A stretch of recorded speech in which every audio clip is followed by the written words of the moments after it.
रख के पास पागल हुई सास।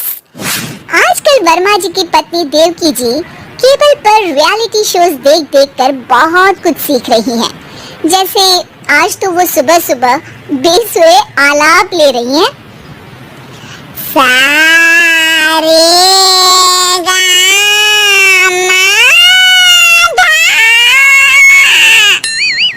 माँ जी, सारे गामा पाधा नीसा होता है। अरे वो तो सब गाते हैं, ये मेरा स्टाइल है। आवाज तो कम कर लीजिए माँ जी, पर्दे फट जाएंगे कान के। ये कहो कि पर्दों में आग लग जाएगी। देखना, मेरी आवाज सुन के जज आग लगा देगी, आग लगा देगी, तू तो आग लगा देगी, ऐसा बोलेंगे। सरिता वहाँ से परेशान होकर चली जाती है और सास रियाज जारी रखती है। सारे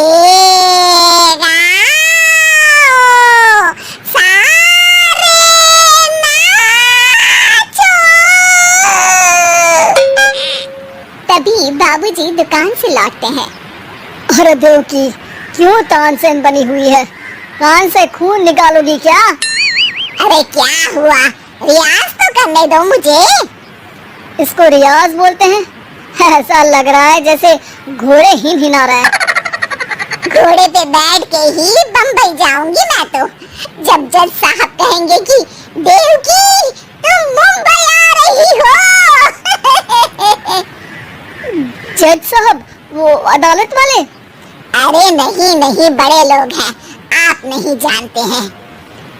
ओ मैं तो छोड़ चली अपना ये देश, बम्बई मुझे प्यारा लगे।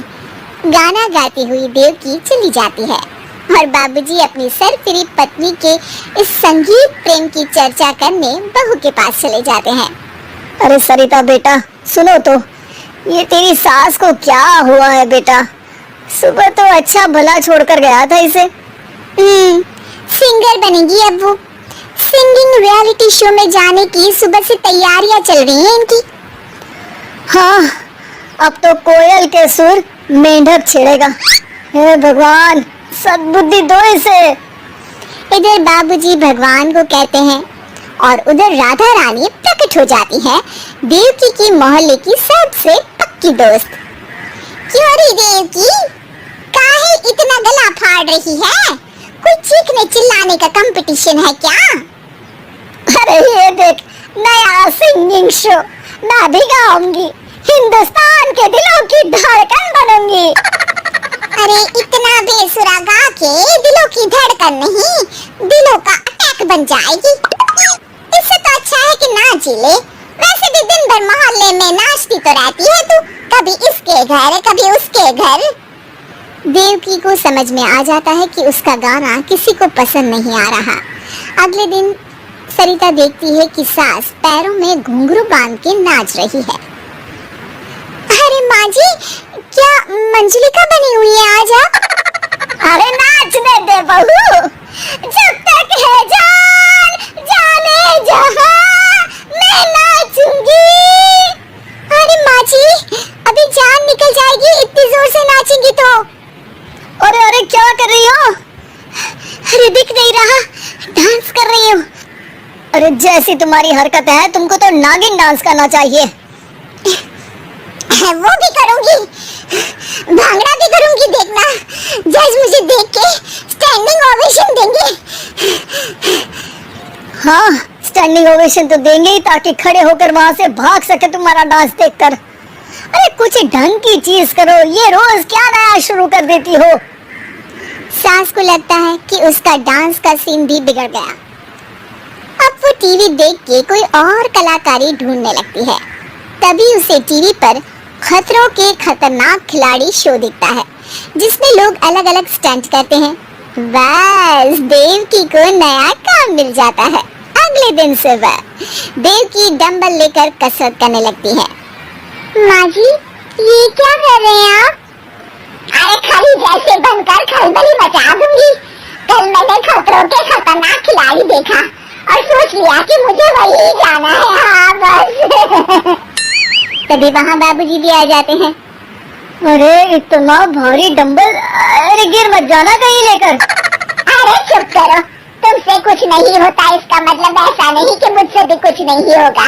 मैं तो खतरों के खतरनाक खिलाड़ी में जाने वाली हूँ। हाँ, मैं तो इस शो में तभी गया था जब तुमसे शादी हुई थी। तुमसे शादी करना भी खतरों के खतरनाक खिलाड़ी में जाने से कम थोड़ी ना है। अब चुप भी रहिए। अरे बहू, वो भारी वाला डंबल उठा कर ला तो। अरे नाना माँ जी, आप संभाल नहीं पाओगी। अरे मैंने टीवी में देखा था, एक आदमी कार उठा लेता है, इतना तो मैं उठा ही सकती हूँ ना। बहू घबराते हुए भारी वाले डंबल माँ के हाथ में दे देती है। जैसे ही माँ दोनों हाथ ऊपर करती है, पूरे शरीर का बैलेंस बिगड़ जाता है और वो पीछे की तरफ गिर जाती है। डंबल जाकर टीवी में लगता है और टीवी फूट जाती है। माँ जी! उठिए माँ जी! बाबूजी बहुत तेज हंसने लगते हैं। बाबा बाबा, टीवी और बीवी दो टेंशन थे मेरे, आज एक कम हो ही गया।